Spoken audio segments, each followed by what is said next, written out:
Mga proyekto sa edukasyon, kalusugan at programa para sa komunidad. Yan ang ilan sa mga binalikan sa Year-End Review 2026 ng Rotary District 3790 na ginanap sa New Royce Hotel sa Clark Freeport nitong June 27. Aabot sa 700 Rotarians ang dumalo sa aktibidad kung saan binigyang pugay ang mga natatanging club para sa kanilang mga naging accomplishments sa Rotary Year 2025-2026. May tuturing raw na milestone ang nakalipas na Rotary Year, bunsod ng nakamit na record ng Rotary District na binubuo ng 97 Rotary Clubs sa 11 probinsya sa Luzon. It was amazing because our achievement is national in category. We are number one in donation to the Rotary Foundation. We have 47 major donors. Ibig sabihin yan, 57 na contribute ng $10,000 into the Rotary Foundation. And then in terms of membership, nagkaroon po tayo ng 350 new members. And then in terms of district natin, yung ating donation is the highest in the history of our district. We have contributed about $711,000 for community projects. Bukod dito, binigyang diin din sa pagtitipon ng ginawang pagtugon ng mga Rotary Club sa kalamidad at iba pang pangangailangan ng komunidad. Beyond that, sa mga calamities, we were always there, mga relief operations, earthquake, sa baha. Ngayon, we are continuing with our relief operations in Coronadal.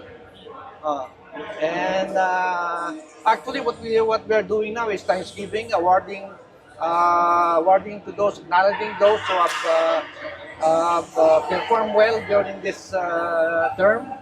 And basically, I had a wonderful term as District Governor of District 3790. Malaking bahagi raw ng mga naging programa ng distrito ang aktibong pakikilahok ng mga Rotary Club sa bawat cluster. Well, I was really very lucky at ang ginandal ko itong mga clubs na to kasi as I have observed, very proactive silang lahat. And every meeting, lagi silang present at lahat ng mga sinesend namin lahat na kung ano yung kailangan nilang i-comply, talagang they really do following it. Hindi lamang sa loob ng grupo natatapos ang pagtutulungan dahil nakikipag-ugnayan rin daw ang mga Rotary Club sa mga LGU at iba pang organisasyon para mas mapalawak pa ang abot ng mga programa. Kaya nakikipag-partner tayo dun sa mga LGUs.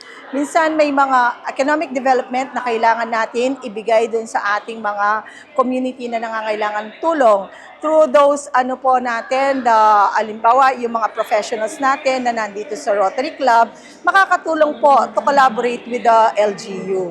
Yun po, para matugunan natin yung mga pangangailangan ng mga nasa community natin. Samantala, bagamat bagong tatag at isang taon pa lamang bilang club, marami na raw na ipaabot na tulong ang Rotary Club of Pampanga Mega Central na siyang host ng okasyon. Ayon kay Charter President Charles Luctu, naranasan niya ang kahirapan kaya ito ang kanyang inspirasyon sa pagsaserbisyo sa kanyang kapwa. Sentro ng kanilang programa ang edukasyon at pagsasagawa ng medical mission. So ang maasahan nila ngayon is continuous support sa education kasi meron tayong training center ngayon.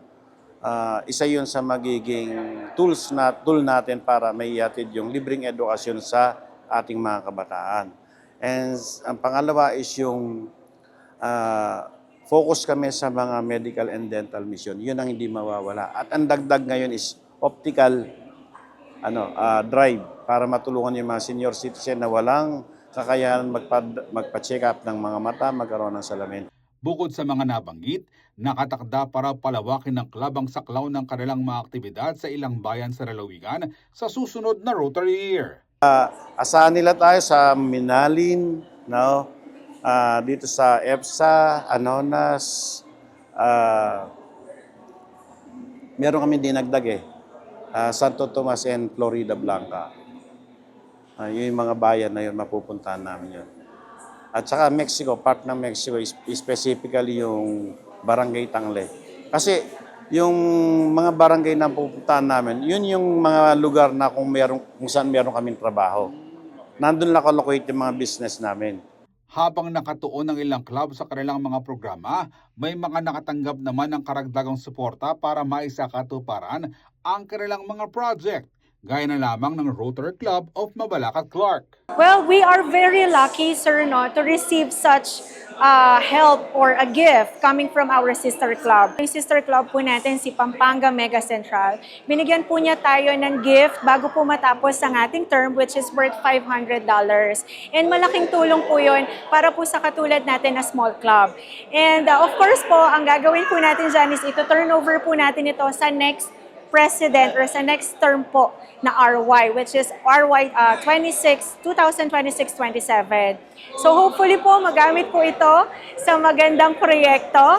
Pero bukod anya sa mga donasyon, mahalaga rin ang personal na paglalaan ng oras at suporta ng mga miyembro sa pagpapatupad ng mga proyekto.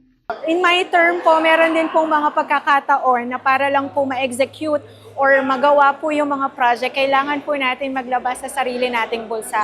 Pero regardless, sir, syempre po, with our Rotary motto, which is service above self, wala po tayong paghihinayang. At sa pagpapatuloy ng misyon ng Rotary International, nakahanda na rin ang organisasyon sa pagpasok ng bagong pamunuan simula July 1. Kasama sa mga prioridad ng distrito ang paghikayat ng mas maraming bagong miyembro na maghilahok sa mga proyekto ng organisasyon. Right now, there will be a changing of the guard in the coming month, next month, because the term of the governor starts from July 1 to June 30. So, July 1, iba na yung governor. In the same way, the presidents of all the 97 clubs may changing of guards din yan. And right now, you will see that there are more young people joining Rotary. Kasi nga, we need more young people, more vibrant members para tuloy-tuloy yung growth ng Rotary. There are more than 1.2 million Rotarians all over the world. So, and we have more, we work on more countries than the United Nations. United Nations, mga 160 countries lang. Ang Rotary is present in more than 200 countries.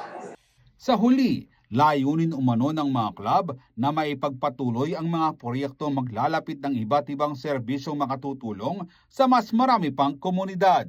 Ako si Jody Diesel Mercado para sa CLTV 36 News.